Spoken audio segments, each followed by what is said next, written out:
السلام عليكم ورحمة الله وبركاته. داوديال ميلو الباجوكتان كسو دوادا برنامج gaar ah oo idiga imanaya TV-ga Somali Channel xafiiskiisa magaalada Nairobi gaar ahaan qaybta barnaamijyada. barnaamijkan oo bishiiba aanu mar qabanno waxaanu kaga doodnaa horumarka dhalinyaradu ay ku sameyn karaan si looga shaqeeyo arrimaha nabadda, ammaanka iyo xasiloonida dalkooda. si gaar ah barnaamijkan waxaanu ugu qabanaa ururka nabadoon oo kamid ah ururada firfircoon ee Soomaaliyeed ee guud ahaanba ka howlgala dalka iyo dibadiisa. waxaa kamid ah martida barnaamijka ka qayb qaadan doonta Maxamed Amiin Cabdullaahi Cusmaan oo dabcan ah siyaasi Soomaaliyeed, xildhibaan hore u soo noqday, wasiiro iyo xilal soo qabtay dawladihii Soomaaliya,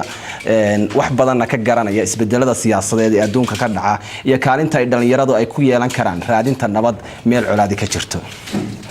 طبعا برنامجك sidoo kale waxa iigu marti ah Faadima Sheekh Xasan oo iyo Cabdi Yuusuf Xasan oo iyaguna dabcan kamid ah xubnaha ka tirsan ururka nabadoon. waxa barnaamijka idin la socodsiinaya anigu ah Jaamac Debraani, dhinaca kaameradana waxa isla talantaalin doona Sham iyo Darbo. barnaamijka ayaanu sii gudagali doonaa dabcan sidoo kale yaanay hilmaamine koox kale oo dhalinyaro ah oo intooda badan iyaguna xubinka ah ururka nabadoon ayaa iyaguna ku sugan stuudiyaha oo ayana ra'yi, su'aal iyo fikir wixii ay qabaan soo gudbin doona, wixii su'aalana weydiin kara siyaasigeena caanka ah ee la fadhiya Maxamed Amiin. barnaamijka ayaanu sii gudagali doonaa sidaan hore idinku sheegay barnaamijkan waxaanu bishii mar u sameeyay TV-ga Somali Channel iyadoo qayb ka ah raadinta nabadda iyo horumarinta arrimaha bulshada. ururka nabadoon oo kamid ah ururada firfircoon ee Soomaaliyeed ee ka howlgala dalka iyo dibadiisaba meel walba Soomaalidu joogto. nabadoon waa urur ay ku midoobeen dhalinyaro Soomaaliyeed oo dabcan isu arkay inay wax ka qaban karaan xaaladaha Soomaaliya si gaar ah arrimaha bulshada oo ay ka yihiin nabadda, ammaanka, xasiloonida iyo kala dambeynta inay ku soo celiyaan dalkoodii hooyo iyo inay taageeraan cid kasta oo arrimahaasi ka shaqeynaysa ay kala shaqeeyaan. ururka nabadoon barnaamijyo badan ayuu sameeyaa. qaybaha kale ayaa dabcan aad idinku soo gudbin doonaa fariimo uu dhalinyarada u soo gudbinayo oo uu isugu keenayo dhalinyarada Soomaaliyeed meel walba joogaan. waxaan se marka hore jeclahay Maxamed Amiin Cabdullaahi Cusmaan, siyaasi hore oo ilaa iyo hadda siyaasadda ku jira laakiin xilal ka soo qabtay dawladihii kala gedisnaa ee Soomaaliya, inaan barnaamijka bal marka hore isaga aan ku furno oo aanu qadar xoogaa dhageysano isagoo aan ka codsanayno inuu ka hadlo kaalinta ay dhalinyaradu ku yeelan karaan arrimaha nabadda, raadinta xasiloonida, deganaanshaha gobollo ama dal loo oran karo colaado ayaa muddo dheer ka jiray. Maxamed Amiin kusoo dhawo Somali Channel. dabcan waxaan jecelahay arrimahaas inaad wax naga weydiisid aan naga ifaafinisid. dhalinyaro waxa weeyaan marka koowaad ummad walba oo adduunkan aan ku noolnahay ku nool ama ku dhaqan, dhalinyaradu waa laf dhabarka ummadaha. haddii ay noqon lahayd fikir cusub iyo shucuur cusub iyo mataqaanaa hawo cusub, dhalinyaradu markuu qofku dhalinyaro yahay wuu hawoonayaa. waxa weeyaan wax badan oo faa'iido inuu gaaro ku haminaya, laakiin wax badan oo khasaarana wuu samayn karaa. qofku markuu dhalinyaro yahay inta qalad uu sameeyo haddii markaad dib isu eegtid adiga ood weynaatid waad arkaysaa qaladaadkaadu inay badnaayeen. waayo waxaa keenaysaa waxa weeyaan qofku markuu dhalinyaro yahay shucuur badan buu leeyahay, cadifad badan buu leeyahay, hawo badan buu leeyahay, khiiro badan buu leeyahay. marka waxaa dhici kartaa wax badan oo u hirgel lahaa ama uu qabsan lahaa sawir la'aan inuu midaal hadda annaga haddii aan taariikhda dhalinyarada Soomaalida aan dib ugu noqono, dhalinyarada Soomaaliyeed waxa weeyaan Soomaaliya oo reer miyi ah oo aan lahayn nidaam iyo kala dambeyn iyo maamul dawladeed oo reere loo kala qoqoban yahay, daaqsin iyo biyana mar walba la isku dilo, oo daaqsin iyo deegaan walbana dad ay degan yihiin, reer ay degan yihiin, ayaa wiilal dhalinyaro ah oo kala reer ah oo aan isku degmo ku dhalanin intay isu yimaadeen fikiray oo u fikiray inay xornimo Soomaaliya xornimo hesho oo qaran noqoto, dawlad noqoto. jeere Soomaalidu ay hawootay mar waxay ahayd niman wadaada ah oo Sayid Maxamed Cabdullaahi Xasan madax uu ahaa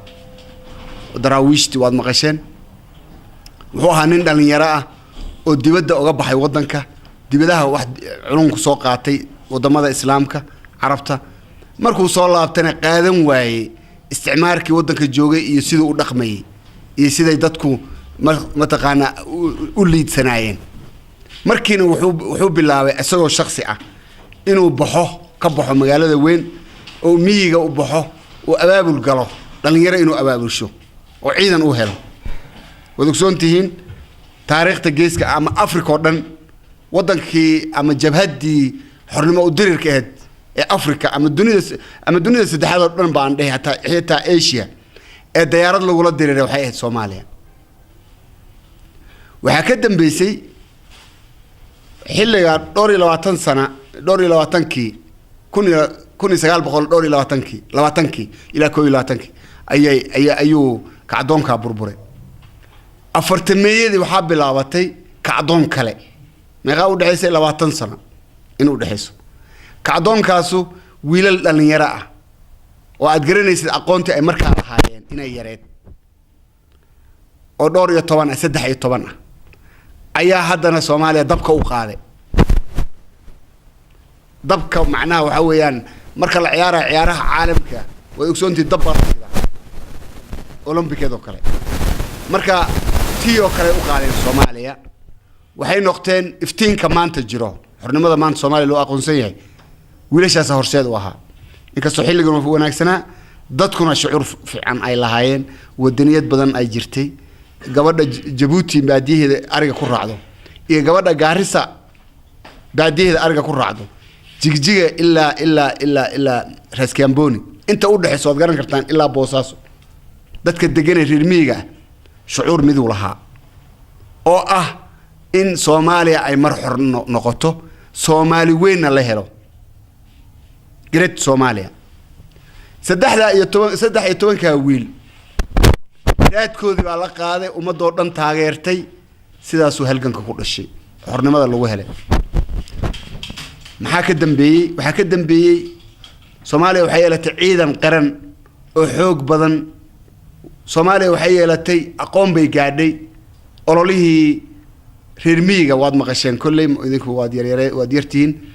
ololihii reer miyigu 74 wuxuu gaaray in uu Soomaaliya oo dhan far Soomaaliga la baro reermiyigi xoolaha raacanayay islaantii miyiga joogtay iyo odaygii miyiga joogay in geed la hoos fariisiyo far Soomaali la baro wiilal Soomaaliyeed gabdho Soomaaliyeed oo magaalo ku dhashay oo aan weligood aan guri aqal Soomaalina gelin geedna hoos fariisanin oo guriyo waaweyn ku dhashay magaalooyinka waaweyn ayaa miyiga loo diray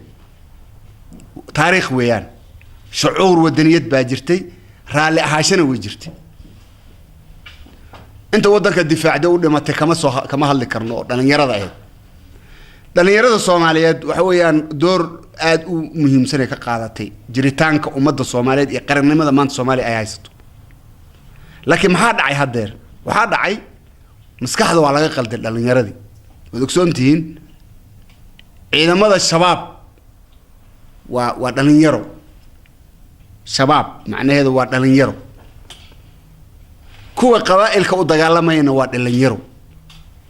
إلا 20 سنة قبائل كو دغالماينا واد دلنيرو كوا ودوينك اسبارada dhigtaro waa dalinyaro dalinyaradu marka waxa weeyaan waataan mar hore u sheegay wada qaldanna way qaadi karaan wada wanaagsanna way qaadi karaan hiddiilo iyo himi markuu jiro wanaagsan وقضية يقرنمو يودنيات أي جرتو لأن يرادو ويكاقيب قادنا يعني مركي جرتو اسكو حياع يفوضنا لأن يرادو ويكاقيب قادنا يعني طبعا هدي سيدة وناكسن ودقاقان وناك بك الشقين ينبالي ذي وناك بك الشقين هدي حق حمان انت اللي أدن لأن يرادو أهرس هادنا رقيا دو مربا مركي لأن يرادو مرول ببلشدة قيبه هذا كلاقي دي سن لأن يرادو واتيركي هدي وناك نقطنا دتك أوجب بدن وناك سمين كرو هدي حماتنا نقطنا دتك أوجب بدن حماتنا سمين كرو وين لأن يرو مركا لأن يرو الصومالية حلية ذا صورنا صومرنا حلية بدن وسوينينا وعدي نول وحويان حلية كرنا وسوينينا صوماليا ويجري دونتا إن شاء الله وقرنا ويهان دونتا ومدينا ومدينا ومدوبي دونتا لكن دتك اللي دونا إني مديان وأيو dhalinyarada maanta jirto waa idinkoo kale waa dadkiina yaryar inaad intaad qabiil meel iska dhigtaan oo aad shakhsiyad meel iska dhigtaan oo aad danaysi meel iska dhigtaan inaad qarannimo aad ka fikirtaan waddan waayo marka aad haddeer waddankaada ka tagtid oo waddan kala joogtid waxba qiimo ma lihid ama waddan caddaan joog ama waddan asian joog ama waddan black african joog wax qiimo ma lihid waxaad qiimo ku leedahay oo haybad ku leedahay oo sharaf ku leedahay markaad qaran leedahay oo dal leedahay aniga arday anigoo Greegan wax ku bartay Soomaaliya waddan bay ahayd dawlad bay lahayd xoog badan 80aadkii haybad baan lahaa waan garanayaa dad baan diriri jirnay waan murmi jirnay waan iska celin jiray qab baan lahaa maanta ninka Soomaaliya dibadda jooga qab ma laha waxba iska ma celin karo sababtoo qaran kama dambeeyo marka waxa weeyaan dhalinyaro anigu midda koowaad aan idinku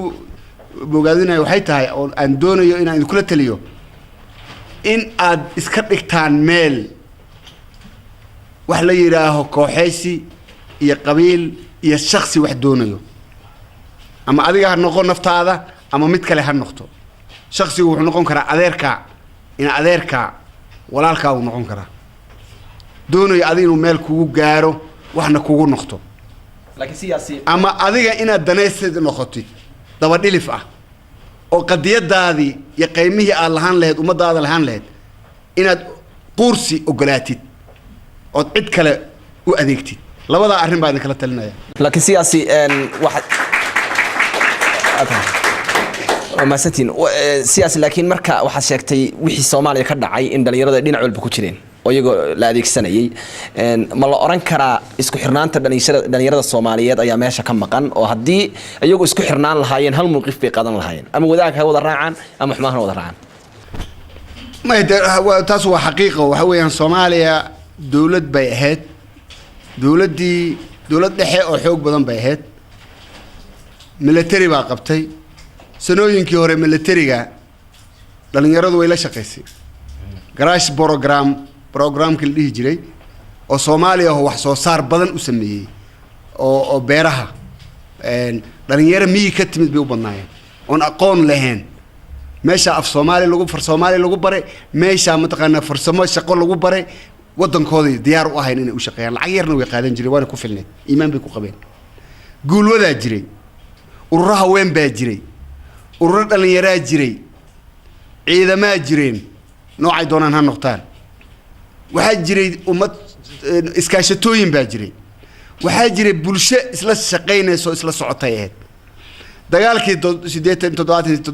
87 Ethiopia lala galay marka laga soo laabtay maamulkii iyo militarigii isticmaal inqilaab baa la isku dayay militarigii dhexdiis wuu fashilmay wixii ka dambeeyay waxaa bilaabmay xukunkii inuu aruuro oo meel ku aruuro awoodii inay noqoto in la kala shakiyo dagaal waxaa bilowday jabhada ayaa bilowday waayo dawladdii waxay noqotay awood meel ku aruursan oo ciidan xoog badan oo bir ah haysato waxaa timid marka inay dadku isku xirnaanin sababtoo systemka waddanku u dhisnaa marka hore wuxuu noqday hanti wadaag iyo shuuciyadu nidaam bay leedahay nidaamka ay leedahay waxa weeyaan labada qof oo wada shaqaynayso inay kala shakiyaan waayo waxa badanaya intelligence ka badanaya dad badan baa dawladdii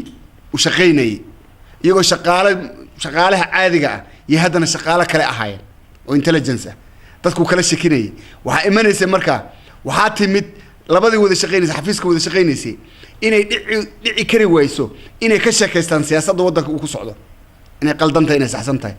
oo ay dhacdo mid miyi ka yimid oo aan isku level ahayn oo isku reer tihiin oo gurigaada marti ku ah inaad kala sheekaysatid qarankii sheekadiisi adigoo nin aqoon leh qof aqoon leh mataqaana horumar iyo shaqaale dawladeed mas'uul qaranka u haya in aad kala sheekaysid kuwii kula qabiilka ahaa ee ay dhacdo in la kala shakiyo waxaa timid in jabhadii u horreysay waad ogsoontihiinoo nimankii militariga afgambiga sameeyey afgambigii dhicisoobay 78 April markii Ethiopia laga soo laabtay markay baxsadeen badigood waxay galeen Ethiopia halkaas ka soo dagaalameen waxa ku xigay niman badan oo dawladda u shaqeynaya oo madaxweynaha ninka hadda madaxda ka ah Hargeysa Silaanyo uu kamid ka ah wasiir soo dawladda ka ah inuu baxay mataqaana jabhadii SNM ay dhalato qabiilay ku wada dhisnaayeen SPM koonfur ka dhalato USC xaka dhalato waxa dhacday marka dawladii in la rido qorshe midaysan oo jabhadna ma jirin taas waxay keentay marka dawladda markay meesha ka baxdo ciidankii qaran inuu kala daato qabiil kala raaco kadibna fawdo ay timaado waa tahay siyaasi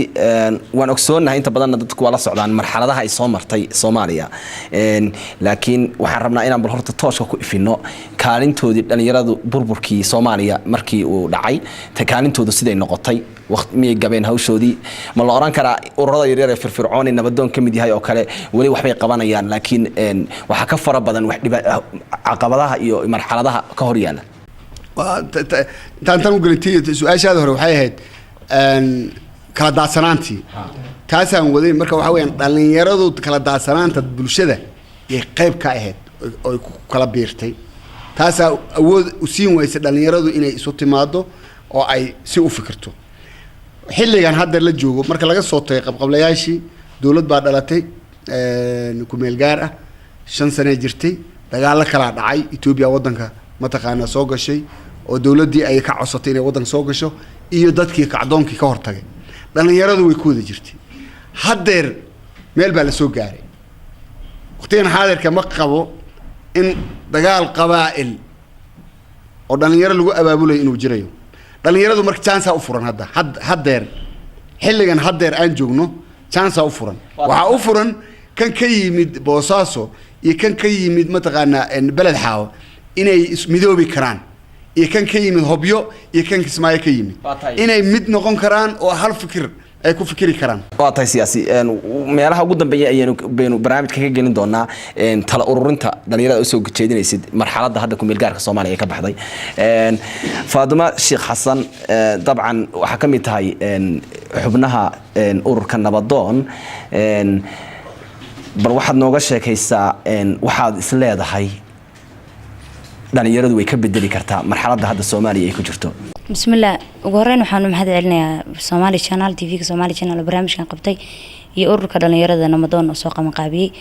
marka labaad dhalinyarada waxay ka bedeli karaan horta siyaasiga dhameeyay anagu inaan waxaan ka hadalna meesha ma yaalin laakiin hadaladiisan si raacaya dhalinyaradu waxay ka bedeli karaan nabadda Soomaaliya koo horta inay qabyaaladda iska dhaafaan hadii dhalinyaradu hadii qabiil ay ku jirto iyo qabyaalad nin kasta siyaasiga soo adeega xabad asaga u dhiibay qoriga u qaadanay marka labaad dhalinyaradu waxay uga qayb qaadan karaan nabadda Soomaaliya inay wax bartaan qof jaahila nabad ma fahansano waxna kama uusan oga qofku markuu wax barto oo wax kasta fahmi karaa marka dhalinyaradu haday majority wax bartaan nabaddu waxay tahay way fahmayaan hadii laakiin jaahilin leeyahay jaadka iyo qoriga la wadana marka siyaasiyiinta qaladka koobaad ayaga iskale oo nabadda Soomaaliya ku burburtay waxay u adeegsanayaan dhalinyaradii mushaaran ku siinayna qori qaad oo qabiil u dagaalan taasna wax anfacayso ma dhalinyaradu ma anfacayso marka dhalinyarada waxaan kula tali lahaa nabadda inay ka qayb qaataan ayagoo iska ilaalinaya qabyaaladda iyo nin u shaqayska qof gooni inay u shaqeeyaan marka labaadna inay wax bartaan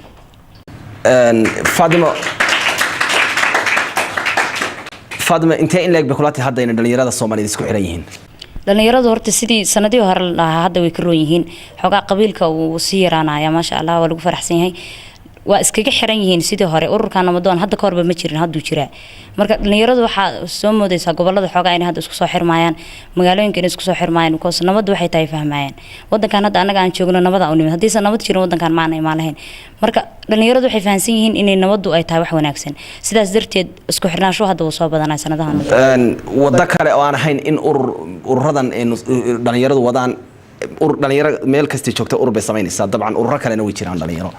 wada kale aan ahayn in dhowr urur lagu dhadhawaaqo aan ahayn oo la isugu keeni karo guud ahaan dhalinyarada kale hawsha ma ku tala jirtaan wax wada kale la isugu keeni karo horta in dadka hadii ay midoobaan urur ay noqonayaan marka magaca ururku sidaas ku baxay dadkii isku yimid leeyahay marka waxa aaminsanahay dalada guud oo la sameeyay waa ururka nabadoon ururka oo hadda ka firfircaan ma joogo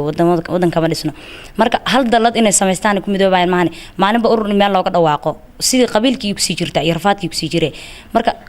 ururada qabiilada iyo ururada Soomaaliyeed dhisan waa in hal urur isku yimaadaan oo dhalinyaradu sidaas ku midoobay deegaamadiina way saameynayaan waxaa laga yaabaa Puntland oo kale in dhowr urur ka jiraan Somaliland oo kale dhowr urur ka jiraan Soomaaliya oo kale nabadoon ka jiro guud ahaan iyadoo dhan iyo Kenya iyo wadamo Yurub ka tirsan haddana koonfurta Soomaaliya meelo kamid in urur kale ka jiraan nabadoon maxaa u qorshaysan oo isugu keenaya guud ahaanba waxaas urura si hal mid loo sameeyo ilaa marka dadku isu yimaadaan ba ururka nabadoon horta wuxuu ku qasban yahay in ururadaas oo dhan isku keeno because wuxuu matalayaa magac Soomaaliyeed marka ururka nabadoon ururadaas oo dhan waa isku keena talana taladiisana way ku jirtaa in isku keenaan madaxda ururada loo wacaya din wal in la isku keeno waa lagu qasban yahay because ururkan urur Soomaaliyeed waa urur qabaa'il gooni ah oo go'aan ma ahan waa tahay Fatima aad baa u mahadsan tahay Cabdi Yuusuf Xuseen dabcan martida barnaamijka ayaa kamid tahay waxaan ku weydiinayaa nabadoon waxa uu kamid yahay ururada firfircoon ee Soomaaliyeed dabcan hadda hawlgala dal iyo dibadba waxaa jirta dhalinyaro Soomaaliyeed oo laga yaabo inay xilligan sameynayaan wax aan heerkiina gaarsiisneen ama hawlo burcadbadeednimaha ku jiraan ama hawlo dagaal ama hawlo maleeshiyaha ku jiraan maxay tahay waxa u sheegi kartay dhalinyarada noocaas oo kale bismillaahir rahmaanir rahiim horeynta waxa u mahadcelinayaa TV-ga Somali Channel hadii aan su'aashaada hore u sii galo run ahaantii horta dhalinyaradu waa laf dhabarta koobaad ee bulshada leedahay ama ummad ay leedahay haday wax bartaana adduunka dhan ay wax ka bedeli karaan sidoo siyaasiga hore uu noogu sheegay 13 wiil SWL waxay ahaayeen wiilashii maanta iftiinkan iyo noloshan aan ku nooleen soo baray oo Soomaaliya magaca iyo qarannimada heerkan soo gaarsiiyay run ahaantii in urur la sameeyo oo 200 urur loo meelaha loo kala dhawaaqo wax faa'iido ay keeni karto ma laha waa maamul goboleedkii oo kale weey marka waxaan kula talin lahaa horta inay dadku ay wax bartaan oo markooda dhalinyaradu ay wax bartaan hadda carabaha kale tii ka dhacday maxay ahayd waxa la isku adeegsaday hadda kacdoonadii Egypt kii ka dhacay oo kale kii ka dhacay wadamada Carabta oo badankooda ka dhacay waxa la adeegsaday dhalinyartu waxay adeegsadeen saxaafadda sida social media oo kale bay adeegsadeen dadkii Facebook iyo Twitter ka iyo blogyada ay kamid yihiin ba la adeegsaday dadku way isku fahmeen dhalinyartii bayna wax heer ka gaarsiiyo maanta Masar waa aragtay hadda heerka ay marayso marka dhalinyarada hadaan nahay anaga wadankeena wax badan baan ka bedeli karnaa marka waxaan dhihi lahaa boqolaalka dhalinyarada oo ururada oo jira inay inta isku imaadaan ay horta hal urur sameystaan oo dallad ay ku midaysan yihiin wacyi geliyaan dadka nabaddu waxay tahay dadka u sheegaan markaas kadib horumar iyo wanaag markaas la gaari karaa taasaan dhihi oo tahay ururka nabadoon waxa uu sameeyay bar dhinaca internetka oo loogu magac daray nabadoonyouth.com taasi oo ay guud ahaanba ummadda Soomaaliyeed meel walba joogaan cid kastaba ay booqan karto dhalinyaraduna ay iska diiwaan gelin karaan iyagoo qayb kaga mid noqon kara ama xubin kaga ahaan kara oo ama ka ablay garan kara in xubin ka noqdaan ururka nabadoon meel walba qofku joogo iyagoo markaasi sidoo kale ay ka heli karaan qayb kala gedisan oo halkaasi uu page-kaas u soo bandhigi doono waa nabadoonyouth.com oo ay kamid yihiin ku soo biir ama isdiiwaan gali ka qayb qaado hal xiraalayaasha asbuuca iyo kuwa bisha oo ururku uu sameeyo si uu kor ugu qaado fikradda iyo garaadka dhalinyarada Soomaaliyeed meel walba joogaan waxaana ururku uu bixiyaa abaalmarino uu siiyo cidda ku guuleysata ama fikirkoodu uu muuqdo mid aad u wanaagsan tartankaasi ayaa bishan uu bilaabay ururku oo bishan November ee dhamaatay ayuu bilaabay waxaana ururku uu sameeyay asbuuc kasta hal xiraale oo guud ahaanba macnihiisa ugu weyn ay ahayd waa maxay nabad iyo qaybaha kale ay u kala baxdo iyadoo guud ahaanba dadkii ka jawaabay uu meel walba uu joogay oo qofkaasi ka soo ableegareeyay uu abaalmarintaasi gudoonsiyay ururka nabadoon barnaamijka ayaanu sii gudagali doonaa oo dabcan intiisa kale ayaan soo laaban doonaa siyaasi intaananu adiga ku soo laaban waxaan jeclahay ka qayb qaatayaasha barnaamijka oo xubnaha ka ah nabadoon ururka nabadoon iyo kuwa aan ka ahaynba ee halkan ku sugan inay wixii su'aal ama fikir ah ay soo gudbiyaan oo ay hayaan cidii su'aal weydiinaysa xitaa siyaasiga dabcan arrimaha nabadda la xiriirta iyo dhalinyarada iyo ururada qaybta ka qayb qaadan kara nabadda waa soo dhaweynayna haye magaca ku bilow marka hore magaca waxaad qaax aniga fikir wada aan waxa kamid ahay ururka nabadoon kamid ahay waxaan iga soo biiray dhanka website-ka aan aqoonin website-ka arkay waxa ka qayb galay sheeg tatamo inkastoo aan nasiib u yeelan wali ina amalman aan helo laakiin waxaana aaminsanahay haddii ururka uu sidan ku sii wado inuu horumar ka sameyn karo dhanka sheeg nabadda waxaan rabaa hal fikir inaan ku darsado ururka ah in dhalinyarada Soomaaliyeed la wada mideeyo sidee ku fududahay waxa waa ururku si aan maqlay oo aan ku arkay inuu ahayn urur wax raadinaya aan ahayn waxaan nabad ahayn inuusan raadinin baa lii sheegay marka soomaaliduna waa aragtay yaantan dambe waa iska xil jecel yihiin waxay qof kasta ku haminaya inuu wax ka noqdo ururka marka haddii ururka uu leeyahay jaanisyo ama madaxa in ururada kale loo bandhiga ay si ugu soo biiraan ururka ugu horeyn waan salaamay martida barnaamijka iyo TV-ga Somali Channel midda ugu horeyso waxaa la dhahaa Aamin Sahra Cabdi Cilmi waxaan jeclahay inaan su'aal weydiiyo gabadha walaasheeya ee ka tirsan ururka Nabadoon waxaan joognaa magaalada Nairobi waxaa ka jira ururo badan oo dhalinyaro ururkiina muxuu uga duwan yahay ururada Nairobi aan ku aragnay maalinba urura lagu dhawaaqaa oo la leeyahay ururkaas waxa soo qabanaya saanu yeelaya haddana waxba kama aragna tan dhalinyarta Soomaaliyeed ururkiina maxaa la dhihi karaa way uga duwan yihiin ururadii hore aan u soo aragnay gudaha magaalada Nairobi midda kale to siyaasiga waan uga mahad celinayaa ka soo qaybgalka uu barnaamijka nagala soo qayb galay siyaasiyiinta Soomaaliyeed waxa la dhihi karaa dhalinyarta ayaga u horseeday in ay hubka qaataan in ay dhibaateeyaan hooyooyin badan oo Soomaaliyeed because hooyo nin wiil kala dilay waxa dhashay hooyo kan qoriga watana waxa dhashay hooyo siyaasigu ma uusan u fakirin in daniisa gaarkaas oo u fiirsanaya uma uusan fakirin dhibaatada uu u keenayo shacabka Soomaaliyeed ee wuxuu fiirsadaa danihiisa gaarka u ah iyo siyaasadiisa hadba sida uu isku leeyahay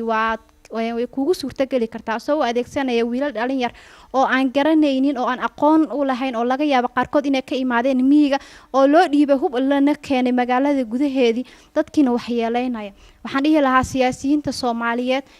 ha iska dhaafaan dhibaatada iyo waxyeelada loo geysanayo shacabka Soomaaliyeed ku mahadsantiin waa tahay dabcan su'aalaha waa ururinayna waa jawaabi doonaan martidu haye yaa ku daraya bismillaahir rahmaanir rahiim alxamdulillah marka hore waxaan mahad celinayaa TV-ga Somali Channel iyo dhammaan wariyaasha ururka Nabadoon waxaa leeyahay waa maasantiin maadaama aad tihiin urur haddii urur ummadda Soomaaliyeed meel kasta adduunka joogto ururo badan ay leeyihiin urur walbana waxa uu leeyahay dastuur anaga wada ognahay haddaan Soomaali nahay dhammaanteen wada xil jecelna marka ururka Nabadoon dastuur ma leeyahay haddii uu leeyahayna ururka Nabadoon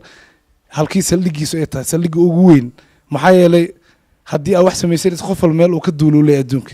ururka Nabadoon halkii uu ka duulaa saldhiga ugu weyn halkii uu ku leeyahay mideeda kale ma diyaariseen budget mu diyaariseen dhalinyarada meel kasta jooga adduunka wax ka jira shaqo la'aan waxa la adeegsado mataqaanaa adduunka wax kas ka wado dhalinyaro marab loo adeegsado maxaa yeelay dhalinyarada waxay u baahan yihiin budget maxaa yeelay hadduu cuniga shaqaysto ama wax barashaysto ama isboorti u haysto maxaa yeelay wax uu sameyn karo ma jirto siyaasigan waa salaamaya intaas ku ekeen aniga waa magaciigan waa Cabbaas Maxamed Cilmi Cabbaas ma santahay yaa kala ku daraya su'aal maray بعد السلام waxa mahad iska leh Allah subhanahu wa ta'ala oo qalqay cawada inaan iskugu imaano barnaamijkan ka wada qayb qaadano waxa kale oo mahad celinayaa TV-ga Somali Channel oo barnaamijka daadihinaya iyo dhalinyarada Nabadoon iyo siyaasiga nagala soo qayb galay barnaamijka waxa wataa laba su'aal su-aasha koowaad waxay tahay sidaa wada ogsoonahay waxaa jirto ururo badan oo ka dhisan dunida dacaladeeda dhalinyarada Soomaaliyeed ay leeyihiin badanaa ururadaas waxaa lagu doonaa dhaqaale iyo in wax looga helay barnaamijyadaas ay u badiyeen ururada Soomaaliyeed ee dhalinyarada wada ogsoonahay badanna markii dhaqaalaha meesha soo galo waa la isku digaalaa sidaa wada ogsoonahay markii kis la soo helo labada qofood ugu horeysa ururka hogaaminaysa isku dhaceyso lacagtaas in la isku digaalo marka ma laga yaabaa ururka Nabadoon inuu ka duwan yahay ururadii hore ee dhaqaalaha isku digaali jiray ama barnaamijyadaas u socday oo macquul ma tahay inuu yahay urur Soomaaliyeed oo dhalinyarada Soomaaliyeed dib u dhisi doono sida wada ogsoonahay su-aasha labaad waxaa weydiinayaa siyaasiga Soomaaliyeed ee meesha fadhiyo waxaa wada ogsoonahay siyaasadda Soomaaliyeed badanaa waxa ku loolamaya ama siyaasadda ku dhex jira waxay u badan yihiin dad waaweyn oo 40 weyn oo da' ah ay wadihiin fursad ma ugu banaan tahay dhalinyarada Soomaaliyeed ee siyaasadda ku soo galaan ama ma jirtaa waqti ay ugu talagaleen odayaasha in siyaasadda ay ugu fadhiistaan ee dhalinyarada jaanis ku siiyaan wax badan baa laga dhawaajiyay siyaasi dabcan su'aalo badanna waa la soo weydiiyay martida barnaamijka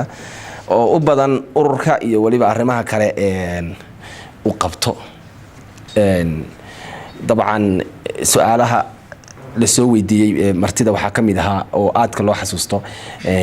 su-aashii la xiriirtay Fatima muxuu kaga duwan yahay ururka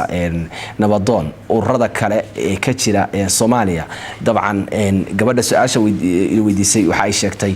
in ay arkeen oo ay arkaan maalin kasta urur lagu dhawaaqayo oo dabcan magac loo samaynayo haddana aysan wax badan hadhowto laga faa'iidin marka maxaad soo kartaa nabadoon kaga duwan yahay ururada kale horta gabadha waan salaamaya walaashay su-aasha weydiisay ururka nabadoon ururada kale wuxuu uga duwan yahay waa urur guud ahaan ummad Soomaaliyeed iskale dhalinyaro Soomaaliyeed ah marka labaad ururada qaar qabaa'il ay u dhisan yihiin ugu dambeyn hadday qabaa'il u dhisneen qabaa'il lagu dagaalaa qaarkood waxay u dhisan yihiin inay wax ku helaan marka ururka nabadoon in wax lagu helana looma dhisinin in qabaa'il iyo dad lagu burburiyana looma dhisinin waxa loo dhisay dhalinyarada Soomaaliyeed intii wax maqlaysa in la wacyi geliyo oo na tuso nabadu waxay tahay haddii ay rabto inay ogaataba iyadaba caawa fadhiisa ku soo biirta ogaato ururku wuxuu yahay waa urur Soomaaliyeed qof kasta uu furan yahay Fatima arinta kale ururka su'aalaha kale ururka dadku dabcan oo doonayaan inay ka ogaadaan waxa kamid ah su'aal oranaysa dastuurka ururku sidee buu yahay maxaa xaruntiisa ugu weyn xagee ku taala ma la oran karaa arrimo dhaqaale loo dhisay oo dabcan waxa suuragal in hadhow taas qabsado bal intaas isku soo xoori maxaad ka oran kartaa ugu horeyn ururka arrimo dhaqaale looma dhisinin nabadoon la dhahay waa inuu nabad raadiyaa dhalinyarada Soomaaliyeed isku keena marka labaad ururka dastuur waa leeyahay qof kasta waa la siinayaa intii meeshan fadhiso qofkii u baahan dastuurkiisa ogaado xaruntiisana ururka waa kana bishiiba hal mar inta ku qabtaa barnaamijkan camal marka dadka su'aalahooda sidaas ugu jawaabayna dabcan waa tahay aad ba maasantahay marka xaruntiisa Nairobi ku taala maxaad ku dari lahayd Cabdi Yuusuf Xuseen oo arinta ururka ku saabsan su'aalaha dabcan dhinaciina u bateen runaantii horta ururka nabadoon adduunka sida hadda aan ognahay meelo badan oo macnaha xarumo ku leeyahay oo sida Soomaaliya oo kale ameen Muqdisho laga furay in xitaa wadamadaas oo reer galbeedka sida hadda Yurub oo kale xarumo ku leeyahay Nairobi xarumo ku leeyahay urur waxaan loo dhisay ummadda Soomaaliyeed bas inay ka wada faa'iideystaan ururadana wuxuuna hadda ku tali jiraa inuu macnaha inta urur oo Soomaaliya inuu mideeyo arinta dadka qaar ka dhawaajiyeen waxa kamid ah dhaqaale iyo miyuu jira wax aad ku taakuleen kartaan dhalinyarada aan shaqaale la'aanta hayso runtii taas waxa imaan kartaa markii horta dadkani waa iska wax u qabsooyay qof hadda wax haysta ma jiro dhalinyartan isku wada imaatay nabadoon qof dhaqaale haysta ma jiro maxay meesha la joogaan xooggoodii iyo caqligoodii iyo waxtarkooda nabad baa la raadinayaa marka taas waxa la heli karaa markii horumarkeedii iyo guushii maradhalkii la helo waa tahay waqtigeena ugu yar siyaasi محمد أمين عبد الله عثمان طبعا سؤال الدورة دينا سياسيين تنا لو سو ريحي وحيابا أنك حسوستي كميد كيهين سياسيين تو ودد وين أو هادو تدليرة ده معناه وأتكان ساعتانس كيكوي لكران ضلك هو جانك كون نقدان سؤالك كلا ورنا دليرة إن إسلايس سياسيين تيسو أديك ستي ويجو كفا إذا سنة يا دليرة أن مركز أقوم بدل الحين هذا حسوست قبل سؤال شكوي ديسي أرمنا عسل بين لو سو ريحي محد كيكتوا بكرتا وحبدنا وانود قريسي بسم الله الرحمن الرحيم أرنت كوادة سياسة ده ورت سياسة وحويان إريج سياسة وحويان وحوي نظام الدونيسو نظام سياسة يا سياسي سياسة دو وحويان بلشة للدو معمول كذي ينولش كذي يهرمر كذي سي لوجا شقين لها وسياسة سياسينا وعدك شقينيسو ودنكو مركو دقين يهي ودن مركو دقين يهي عادي يهي نينكا دلنيرada siyaasaddu habbu u galaa kaadir baa la noqtaa urur dhalinyaro laga soo bilaabaa ama shaqa dawladeed baa laga bilaabaa kaadir buu qofka noqtaa xisbi buu ku biiraa xisbigaas uu mataqaanaa xibin ka noqtaa كادر شقينا متقنا دقدقاق موجيه oo shaqeynayo active ah ayuu noqtaa sidaas ku soo caan baxa marka lagu bartaa isagana wax ku fahmaa kadibna marka doorasho u galaa isagoo marka meesha uu degan yahay laga yaqaano doorashada uu istaago caalamka horta siyaasaddu saasa lagu soo galaa wadanka duusan deganeen oo uu yahay wadan ama xornimo doonayo ama dhibaatada anagana hadana haysato kala haysato isagana kaalin baa uga banaan ninka dhalinyarada waxa uga banaan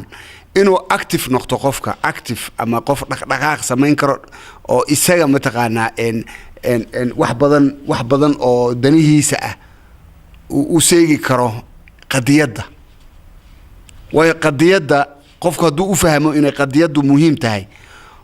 danihiisa wuxuu muhiim priority siinaya qadiyadda muhiim waxay u noqonaysaa qadiyadda marka wuxuu noqonayaa qof dhaqdhaqaaqayo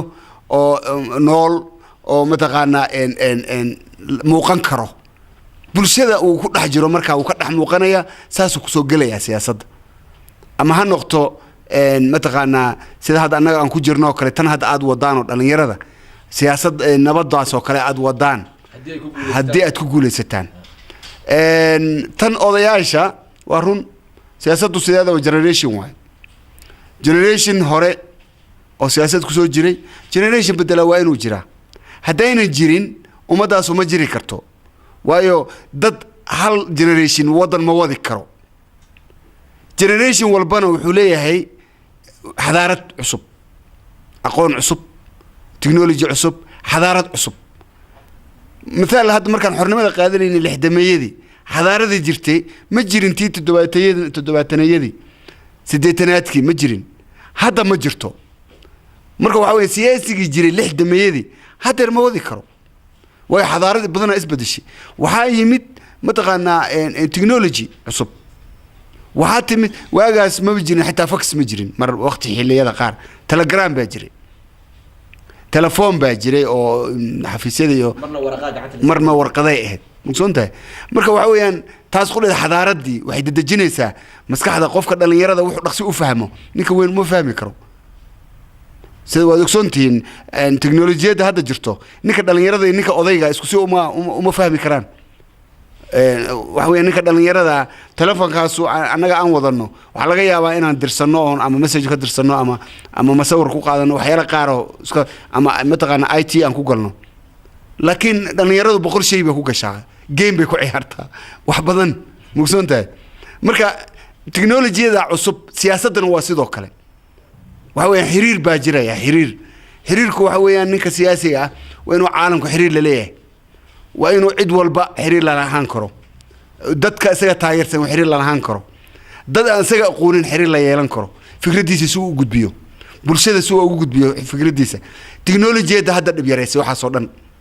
marka siyaasaduna waa sidoo kale waxa weeyaan xadaarad bay leedahay marka way idin furan tahay ninka qofka dhalinyarada gabar iyo wiilba way u furan tahay cid ka hortaaganna malaha tan kale يعني dhalinyarada waa la isticmaalay waan qirayaa waa la isticmaalay waxa loo isticmaalay dhalinyaradu xooga jiro la isticmaalo weeyaan waxa weeyaan siyaasigu ma jiri karo bulsho la'aan bulshana ma jiri karto xoog la'aan marka waxa weeyaan marka la kala qoqomay oo la diriiray oo qabqablaha uu soo baxay dhalinyarada la isticmaalay dhalinyaradu inta dhimatay waxa laga yaabaa inayna ku jirin wuxuu dhalay ninkaas marka qabqablaha wuxuu isaga dhalay inayna ku jirin dadka dhimanay mugsoonta oo ilmihiisa ay laga yaabo meel kale inay ku raaxaysanayaan ama dalka joogin marka waxa weeyaan taas waa wax jiro waa wax dhacay weeyaan oo hadda ma aha laakiin see looga bixi karaa ani talaan siinaya ururkan nabadoon talaan siinaya waxa weeyaan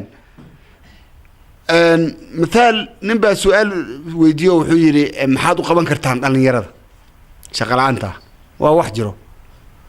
waa inay wax u qabtaan waxa uu qaban karaan inay caalamka la xiriiraan oo ay baahida jirtay dhalinyarada haysato ay mataqaana ku sameeyaan daraasaad oo ay soo qoraan oo baahida si looga bixi lahaana ay keenaan caalamka caawimaya marka waxa kamid ah dhalinyarada burcadbadeeda in laga reebo